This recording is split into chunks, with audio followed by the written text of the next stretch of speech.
kadib 44 sano oo Soomaaliya ay ku dhaqmaysay nidaamka dawladda dhexe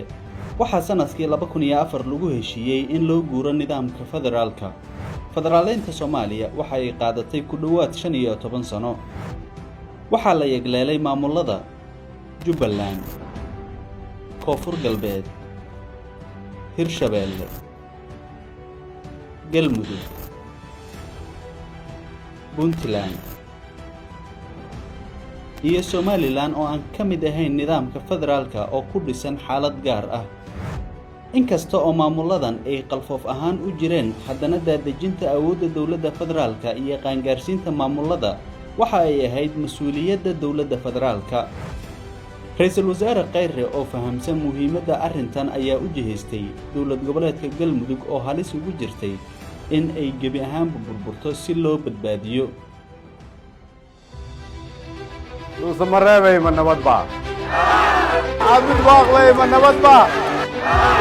Xiraalow ma nabadba Guriceel ma nabadba Gaalkacyo ma nabadba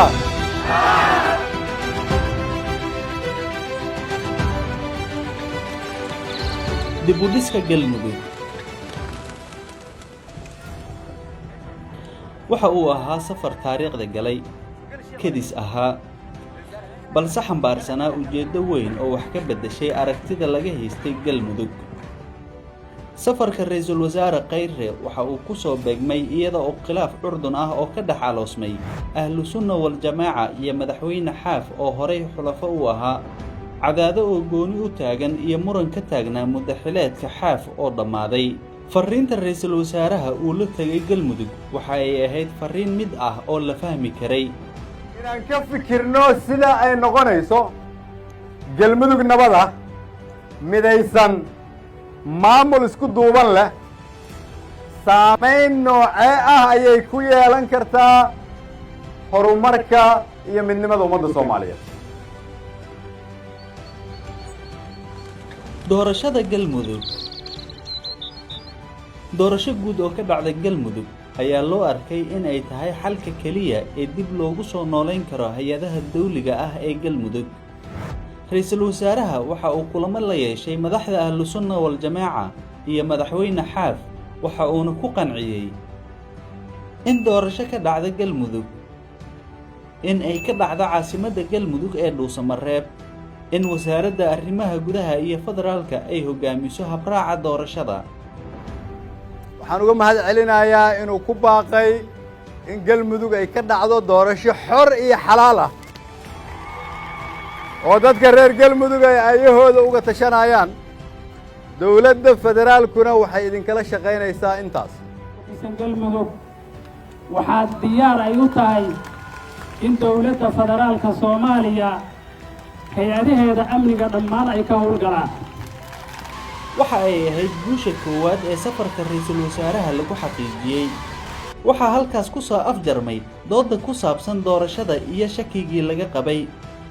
waa tallaabo loo qaaday dhismaha maamul shaqeeya oo ay reer Galmudug ku dhan yihiin dib u heshiisiin bulsho si loo dhameystiro dhismaha Galmudug waxaa loo baahday in dib u heshiisiin loo sameeyo qabaa'ilka kadibna la guda galo dhismaha hay'adaha dawlad goboleedka gogasha waxaa la dhigay Dhuusamareeb balse Ra'iisul Wasaaraha waxa uu booqasho ku kala bixiyay deegaanada Dhuusamareeb Cadaado Caabudwaaq Xiraale Huurshe Gaalkacyo Guriceel iyo kuwa kale waxa uu la kulmay oo uu dhageystay qaybaha kala duwan ee bulshada waxa uu si gaar ah diiradda u saaray dhalinyarada oo ah kuwa ugu badan ee hurinta dagaalada loo adeegsaday iyada oo lala tashanayo qaybaha kala duwan ee bulshada ayaa la magacaabay guddi dib u heshiisiin oo durba bilaabay shaqadooda waxa ay kulamo la yeelanayaan odayaasha dhaqanka ujeedada safarka Ra'iisul Wasaaraha waxaa qayb ka noqotay soo afjaridda colaad raagtay oo u dhaxaysay bulshooyinka Xiraale iyo Huurshe waxaan ognahay in Huurshe iyo Xiraale khilaaf uu ka jiray waxaan ognahay in odayaal Soomaaliyeed ay waqtigooda geliyeen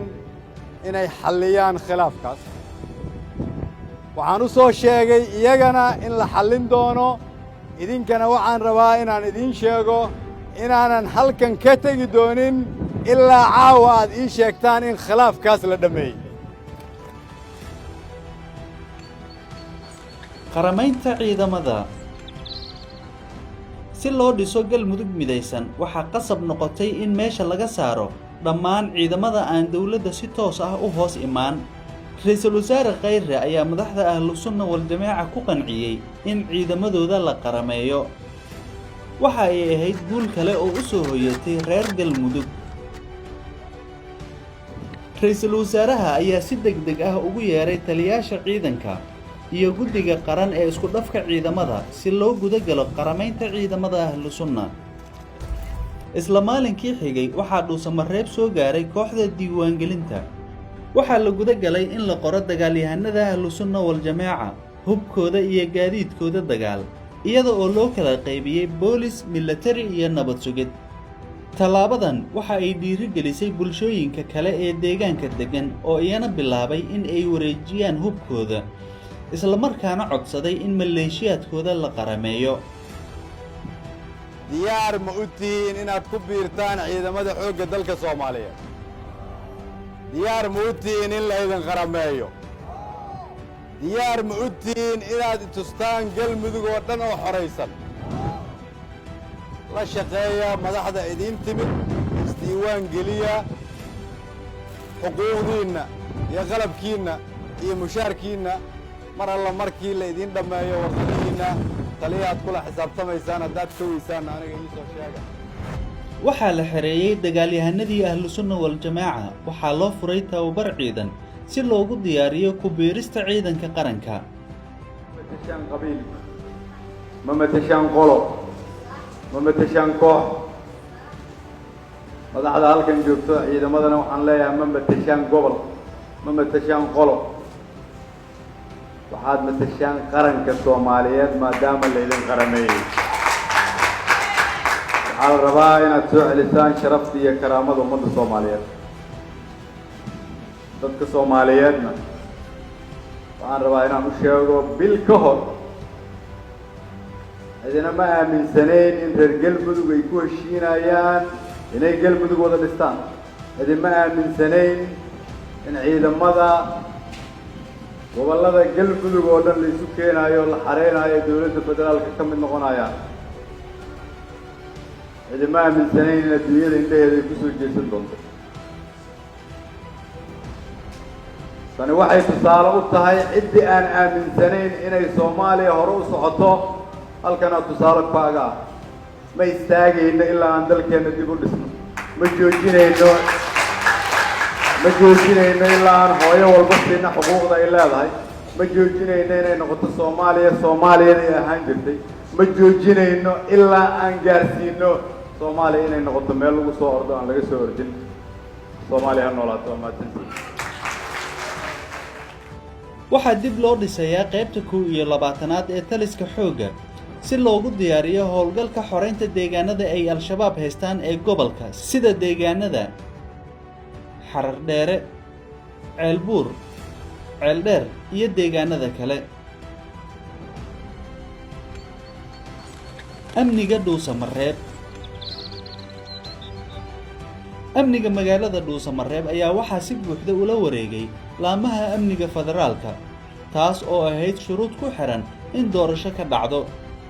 cadeynaynaa ka federaal ahaan in maanta laga bilaabo 2 Agoosto sanadka 2019 ee si guud ciidanka federaalka qaybahooda kala gedisan ee mas'uul ugu yihiin amniga galmudug gaar ahaan magaalada Dhuusamareeb. mas'uuliyaddii hadda ciidamada federaalka la isku daray ayaa qaadaya. wasiirka amniga ayaana u fadhiya, federaalka ayaa u fadhiya. waxaan rajaynaynaa inay ku guuleystaan. annaguna wax kasta inooga baahdaanba garabkoodaan taagannahay. waxaan kaloo sheegaynaa ciidamada dawladda federaalka Soomaaliya ee loogu talagalay amniga inay sugaan maahane waxa ciidan oo kale in bannaanka laga geeyo caasimadda in laga baxsho oo ciidamada kaleeto oo ku sugan ayadana sidaas waa lagu ballamay biidnillaahi alkariim. marka maanta waxaan u sheegaynaa reer galmudug iyo shacabka Soomaaliya meel kasta ay joogaan shardiga amniga ah wax xasila waa maqlayseen ciidamada federaalka muxuu ahaa dawladda federaalka Soomaaliya ayaa gacanta amniga ku haya airboorada iyo magaalada meelaha laga soo galay wasiirka amniga waa u jeeda wasiirka arrimaha gudaha wuxuu sheegay in logistikadu ay diyaar tahay marka waxaan ka rabnaa beelihii la cazumay oo loo qaybshay nambaradii loo qaybshay waxaan ka sugaynaa marka wixii ka dambeeya inay liiskooda soo gudbiyaan waxaana bilaabi doonaa shirka dib u heshiisiinta dhawaan ayuu bilaabi doonaa waqtiga la cayimay taageerada beesha caalamka waxaa taariikhda galay in safiirada wadamada Soomaaliya taageera ay isugu tageen Dhuusamareeb kadib markii uu ra'iisul wasaaruhu isugu yeeray waxa ay bogaadiyeen dadaalka socda waxa ay ballan qaadeen taageero iyo garab istaag sidoo kale ra'iisul wasaaraha waxa taageeray qaybaha kala duwan ee bulshada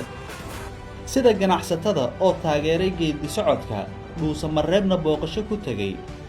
dhalinyarada iyo qaybaha kala duwan ee bulshada oo rajo muujiyay Dhuusamareeb xalay habeen hore koodii luuliya markii lagu dhawaaqay farxadii ay qaadeen Jinni Firdawsi in lagu bishaareeyo camal ayay la noqotay gogashaas markii lagu dhawaaqay maadaama aan sugeynay wax badan galmudug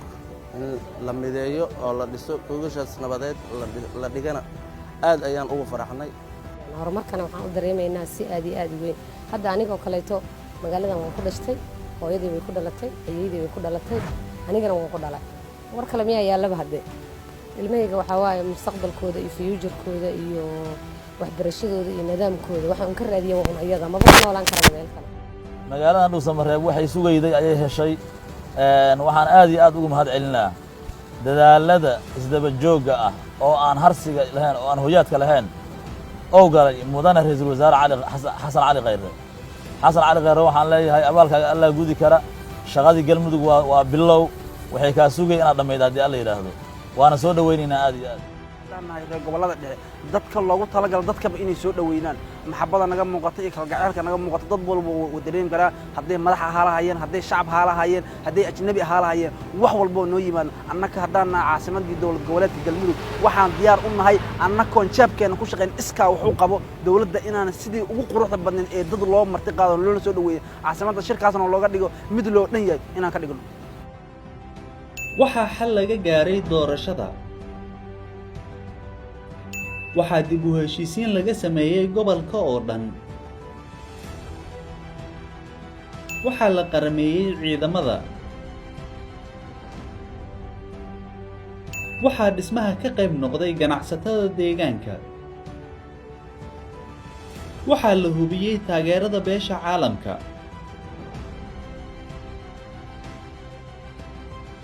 waxaa la dhisay guddi dib u heshiisiin galmudug hadda waxay u diyaarsan tahay in ay qaado tallaabooyinkii ay ku hormari lahayd oo ay qayb uga noqon lahayd dib u dhiska Soomaaliya